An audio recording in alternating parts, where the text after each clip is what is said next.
A religião sai. Aquele que os muçulmanos adoram como Alá, os cristãos como Jeová, os Vaishnavas como Pula Bjaksha e os shivaístas como Shambho, aquele que, em respostas às muitas orações, concede saúde, prosperidade e felicidade a todos, onde quer que estejam. Ele, o Deus único, é o Deus de toda a humanidade.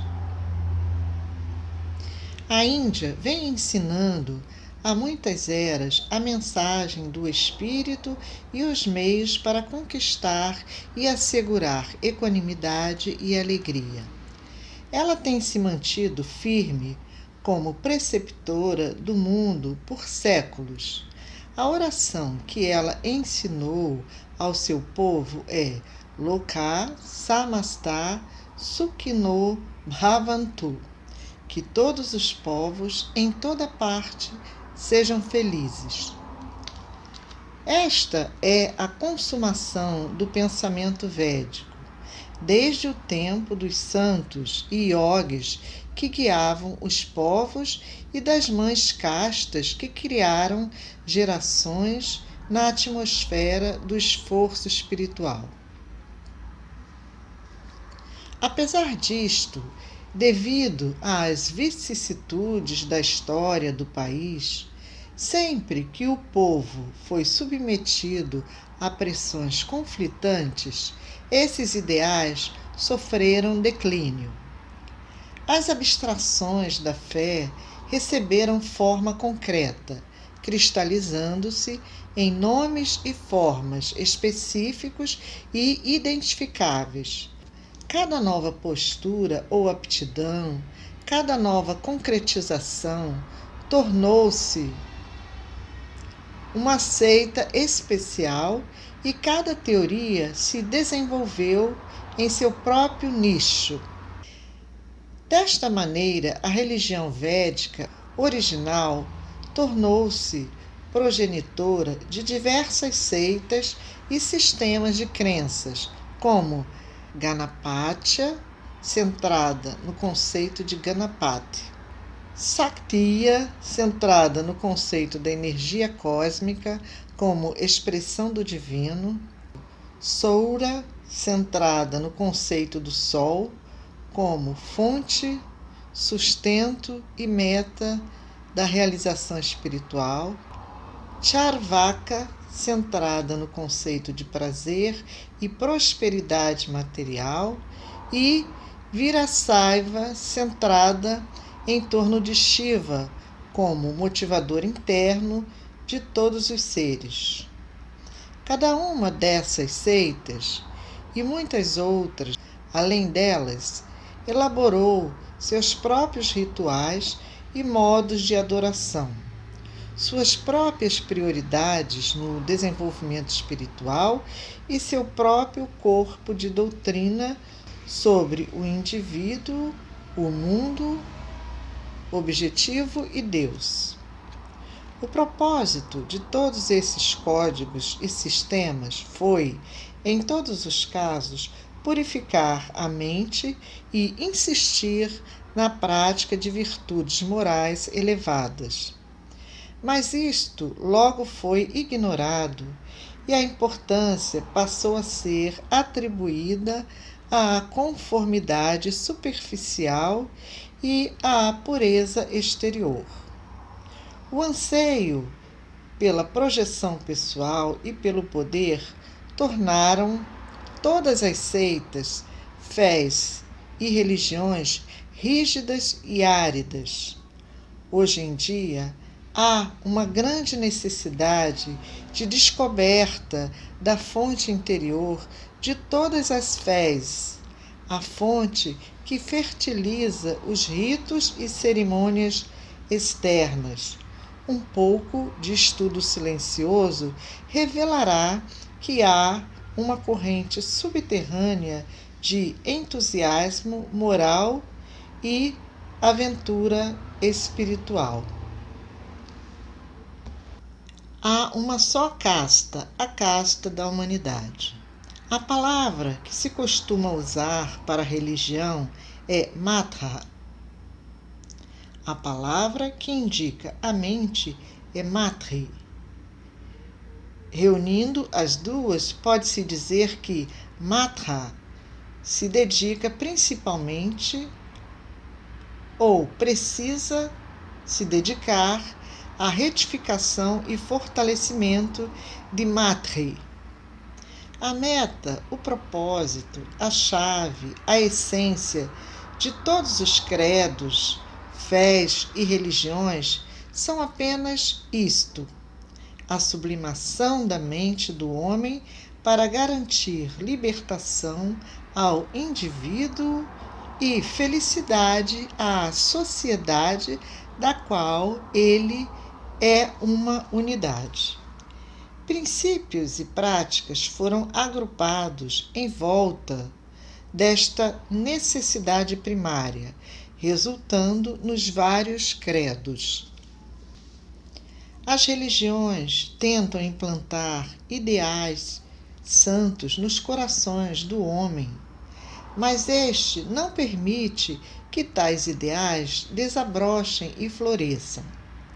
Seu anseio egoísta por poder e sucesso competitivo o tem convencido, na maioria dos casos, a usar a religião como instrumento de tortura e perseguição.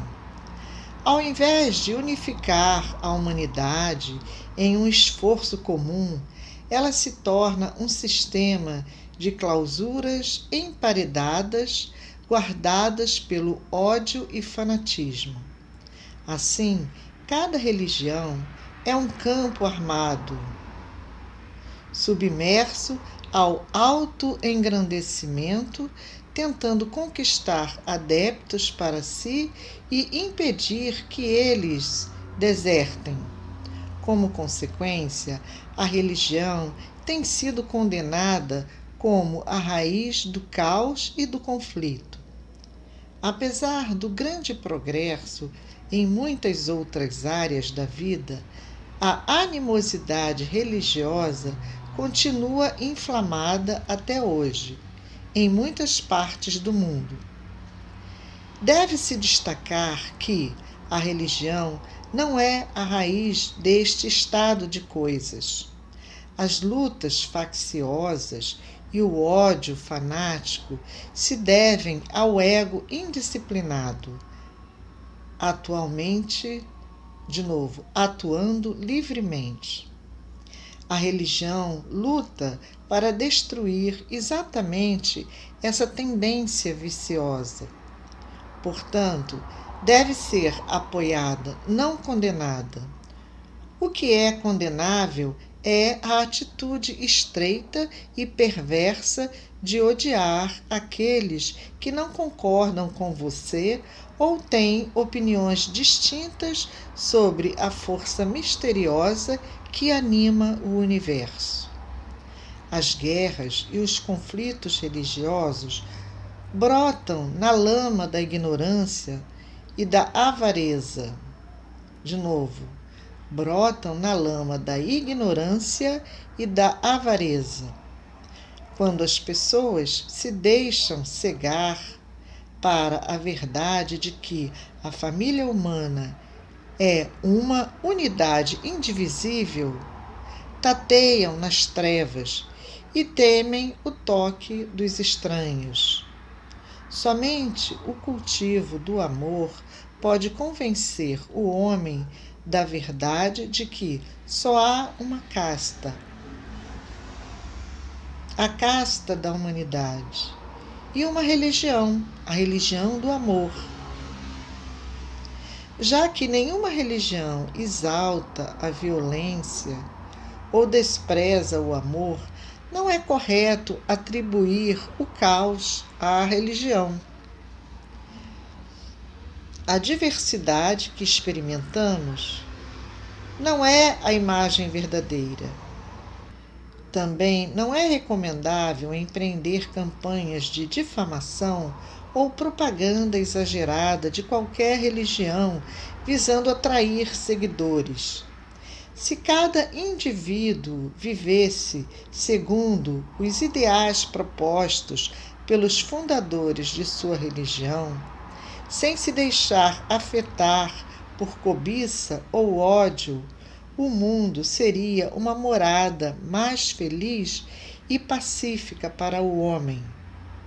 A religião dos hindus enfatizou a unidade de toda a criação e declarou que a diversidade que experimentamos não é a imagem verdadeira, já que apenas uma mente pura pode experimentar unidade. Os mestres religiosos defendem a dualidade e mesmo a multiplicidade de deidades. As mais difundidas dessas qualificações são as fés Shivaísta e Vaishnava, centradas em torno dos aspectos Shiva e Vishnu, do Deus único. Este processo de separação em pontos de vista distintos tem acontecido em todas as principais religiões.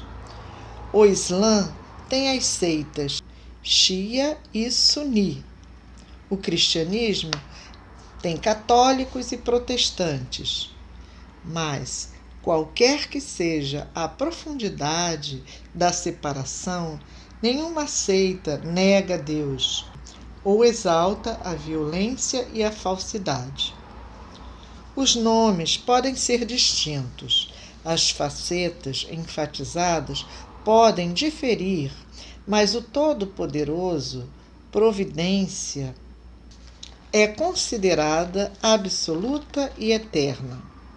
A terminologia varia, mas o conceito não.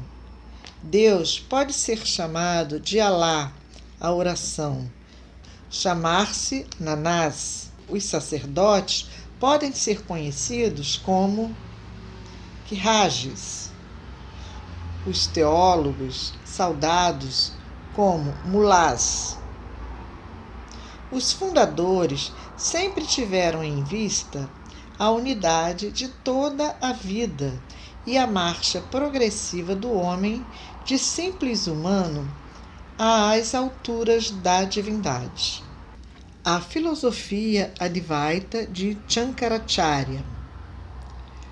O primeiro dentre os intérpretes dos Vedas, as mais antigas escrituras reveladas, a fundar uma escola de filosofia e esclarecer uma disciplina espiritual para beneficiários dessa escola foi Shankaracharya, nascido no estado de Kerala. Durante sua breve existência, ele estabeleceu, sobre fundações seguras de lógica e intuição, a verdade de que há somente um Deus e que todo o resto é aparência desta realidade única. Esta é a filosofia ou fé não dualista ou Advaita, que explica a natureza individual e Deus em perfeita harmonia. Os axiomas védicos Ekoham Bahusyam, eu sou um, que eu me torno muitos, Ishwara Sarva Bhutanam, Deus é imanente em tudo, Ishwavasya Idam Sarvam, tudo isto é envolvido e permeado por Deus. São, deste modo, revelados como verdades patentes pelo intelecto de Shankaracharya. Fundir-se com a fonte é o destino final. O monismo pregador por Shankaracharya, com base nos textos védicos, pareceu à maioria dos indivíduos uma solução simples demais para satisfazer seus anseios íntimos. Eles tinham em si a necessidade de adorar, de se dedicar a um poder mais elevado. Não poderiam assimilar a verdade de que sua realidade interna fosse uma e somente uma. Suas emoções e atividades precisavam ser sublimadas por disciplinas devocionais. Portanto, Ramanujacharya comentou os textos védicos e escrituras religiosas a partir de um novo ponto de vista, fazendo com que o Advaita recebesse uma perspectiva especial. Por isso foi chamada Visishta, quer dizer especial. Advaita quer dizer não dualismo. O caminho da devoção foi estabelecido para permitir ao homem fundir-se com Deus. A meta é a fusão, como os rios sabem e se esforçam para conseguir. As águas do mar se erguem sob a ação do sol, virando nuvens no céu, e essas nuvens se precipitam como chuva de volta à terra, para fluir, retornando ao mar através de ravinas, como corredeiras ou rios em seus tributários. Fundir-se com a fonte da qual o indivíduo recebeu sua forma é o destino final. O rio é tomado de um amor avassalador, uma paixão que o faz descer os declives até chegar ao seu amado, onde amante, amado e amor, todos os três se fundem em um êxtase luminoso. Prema, o amor mais excelso, é apegado a Deus, que impede que qualquer outra coisa interfira ou diminua sua qualidade ou profundidade. Deus é amado pelo devoto, Bhakta, por si mesmo e não por qualquer benefício ou bênção incidentais. É um amor espontâneo, acolhedor e sublime, como o de uma criança diante do espelho, desfrutando dos reflexos de suas próprias brincadeiras e gestos. A completa redição ao ponto de aniquilação da própria individualidade também é demasiada para a maioria dos aspirantes. O açúcar não pode ser provado e degustado pelo próprio açúcar. Você precisa ser uma formiga para que possa se deliciar com a doçura. Madhvacharya procurou satisfazer este anseio do homem, declarando que o Jiva, a alma individual, permanecerá para sempre separada do universal e não pode haver fusão. Na filosofia Advaita, não dualista, um lampejo de iluminação intelectual revela que somente o Atma, a divindade, existe e que tudo o mais é aparência ilusória. A Visistadvaita, dualismo qualificado, propõe que o rio é uma parte integrante do mar. Dvaita, dualismo, destaca que a alegria derivada da adoração e do culto é suficiente para atrair a plenitude da graça de Deus. Todos os caminhos estabelecidos por todos os profetas levam à mesma meta. Houve outros profetas que também definiram caminhos para a mesma meta. Eles anunciaram que o universo pertence a Deus e que o homem não deveria desejar, acumular ou se apropriar de qualquer porção do tesouro divino.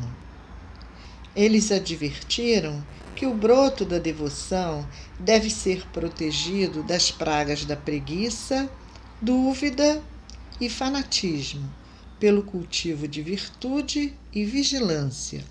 Dentre as principais religiões, posso mencionar o budismo. Buda ficou tão angustiado pelo sofrimento que assombra a vida do homem que investigou o comportamento da mente e do intelecto humanos. Descobrindo disciplinas curadoras, ele analisou a inconstância mental que leva o homem aos redemoinhos do desejo. Analisou os caminhos da razão e apontou as áreas em que o preconceito tem suas raízes. Acima de tudo, pregou a rendição do Dharma, retidão, a compaixão e ao Buda, o ser iluminado.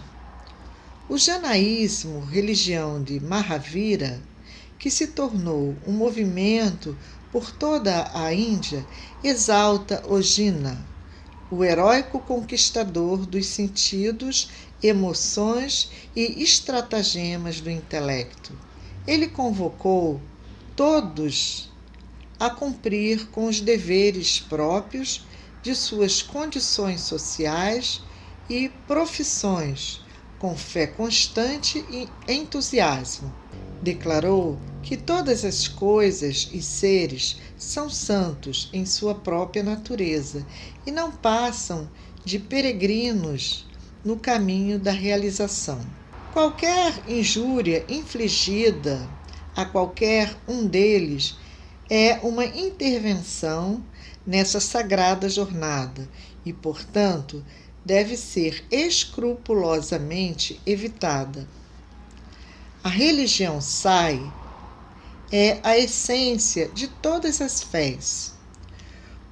O zoroastrismo, a religião Parsi, foi fundada por Zoroastro com o desejo de que o homem mantivesse sempre aceso o fogo da sabedoria em sua consciência, para que os maus pensamentos e tendências fossem reduzidos a cinzas. Esse fogo deve infundir em todos os pensamentos, palavras e atos a iluminação da virtude e a tenacidade. Deve destruir todo o desejo mundano e purificar o homem para que tenha acesso ao paraíso da liberdade. Adoração, meditação e atos de serviço altruísta são essenciais para o despertar da iluminação. A religião Sai, se o nome religião for considerado em seu sentido literal de unir o homem a Deus, é a essência de todas as fés e religiões, inclusive aquelas como o Islã, cristianismo e judaísmo. O motivo por trás da formação e propagação de todas essas fés distintas é o mesmo. Os fundadores e divulgadores foram todos indivíduos cheios de amor e sabedoria. Seu objetivo e propósito eram o mesmo. Nenhum deles queria dividir, perturbar ou destruir. Eles tentaram fazer o bem, ver o bem e ser bons. Procuraram treinar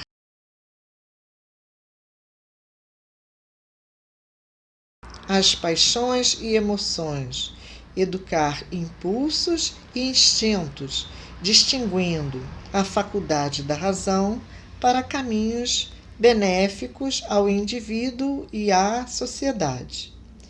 Eles sabiam que a mente, campo fértil para desejo e apego, ambição e aspiração, devia ser purificada e adequadamente orientada. Que a família se torne um centro de vida harmoniosa. Say considera que a prática dessas disciplinas é muito mais essencial que a fé cega em um amontoado de teorias filosóficas.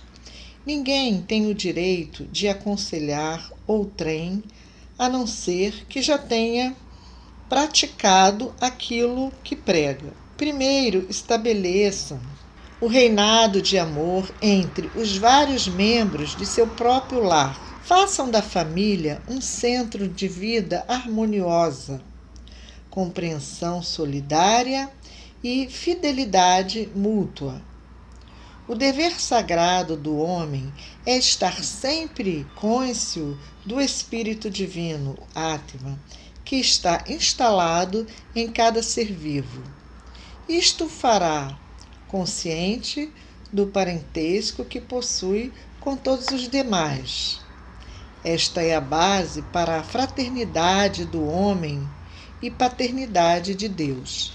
Deixem de lado o vício do egoísmo, a doença da cobiça e o veneno da inveja.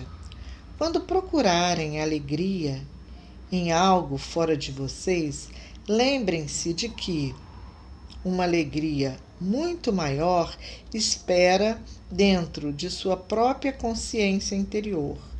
Quando sentirem medo de algo ou alguém fora de vocês, lembrem-se de que o medo nasce e alimenta-se no campo fértil da sua própria mente e que vocês podem superá-lo negando-o. Como pode o medo se opor ao caminho de um aspirante espiritual? Não há sombra onde possa se esconder. Não pode acossar nenhum aspirante espiritual, sadhaka, que tenha Deus em seu coração. Fé em Deus Todo-Poderoso é a armadura impenetrável que o sadhaka deve usar. Todas as pessoas de todas as terras são sadhakas, saibam disto ou não.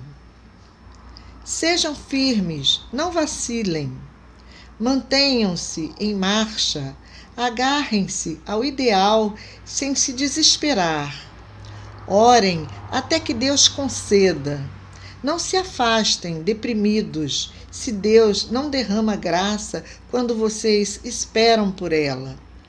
Quando uma religião quer aumentar sua influência, precisa recorrer à difamação de outras religiões e ao exagero de sua própria excelência. Pompa e publicidade se tornam mais importantes que prática e fé.